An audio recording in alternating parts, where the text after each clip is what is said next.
say stuff like, God can do everything, God can do everything. Is it really true? Can God do everything? I want to tell you today that God can do everything, but He's not going to do everything. You know why?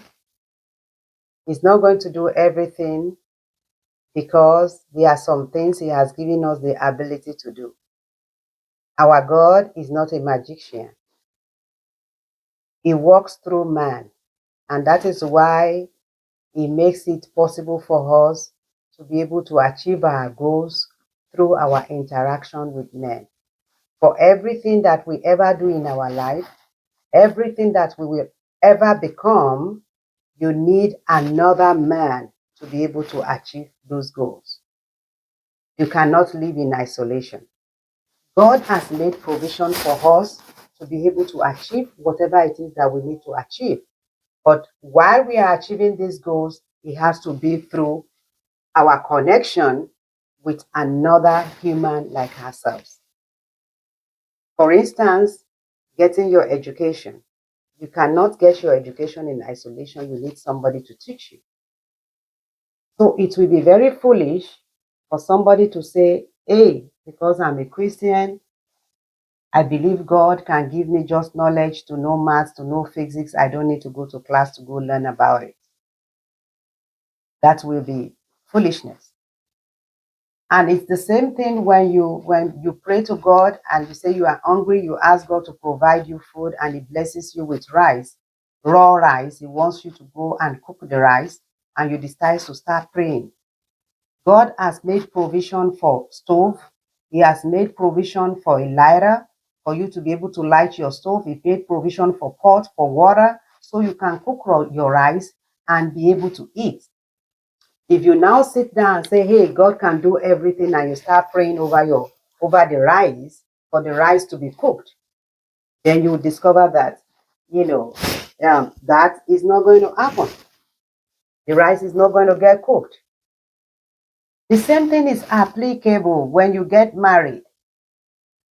And you keep saying God can do everything, God can do everything. You refuse to sleep with your wife or you refuse to sleep with your husband and you keep praying for God to bless you with a baby.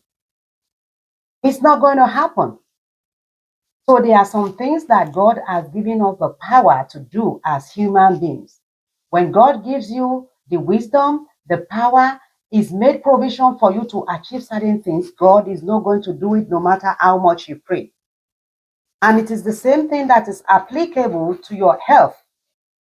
When you have depression, and because you have some social cultural beliefs or you have some religious leaders who have told you that is not something you should take medication for, it's a spiritual problem, then you decide to go to the mountain and start praying over a child that has depression, or you're praying over, your spouse that has schizophrenia. Your spouse is talking to himself. Your spouse is angry, destroying things in the house, and you think it's a spiritual problem. You take the person up to the mountain and start praying. God does not answer that kind of prayers. You need to seek medical help. So all these things, they are interwoven. You have to be able to identify your battles. Are you fighting a spiritual battle? I believe in prayers. I'm a Christian. I pray. And my life is an evidence of answered prayers. So I know when people talk about prayers being answered, I have experienced it and I know what it means. God answers prayers, but God will only answer the prayers for things that you personally cannot achieve. Things that He has not made provision for solution. When you have high blood pressure, God has made provision for the scientists to provide medications for you to be able to take them to help you balance your life. He has, provided people who deal in herbs. You can take herbs. Some people know herbs that can help with your blood pressure. If you know such people, take herbs. God has made those provisions. Make use of the provisions that God has made for you. And when you make use of those provisions, then you pray along.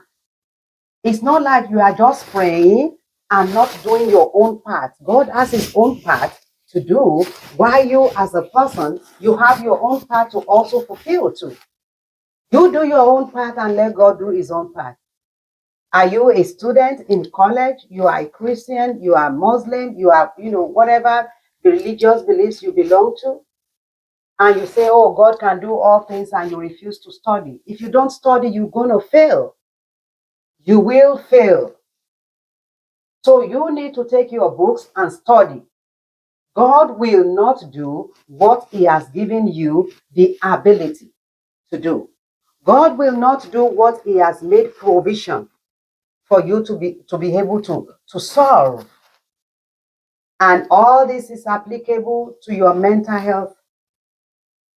Do not say, oh, this particular mental health disorder I have is spiritual. Then you have a husband or you have a child that is an alcoholic, and all you are doing is going to the mountain to pray, running helter skelter looking for prayer.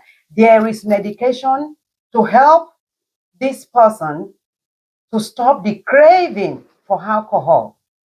Why don't you seek a psychiatrist to help you walk through this process? Let them start the patient on medication, start you on rehabilitation. Do you have a child that is into drugs?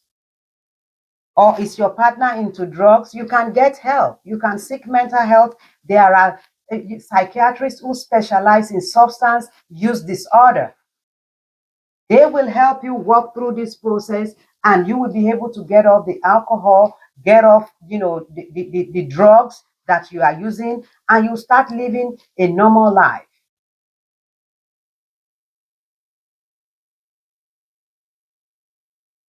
I'm going to be stopping here today, and I hope that we will be able to continue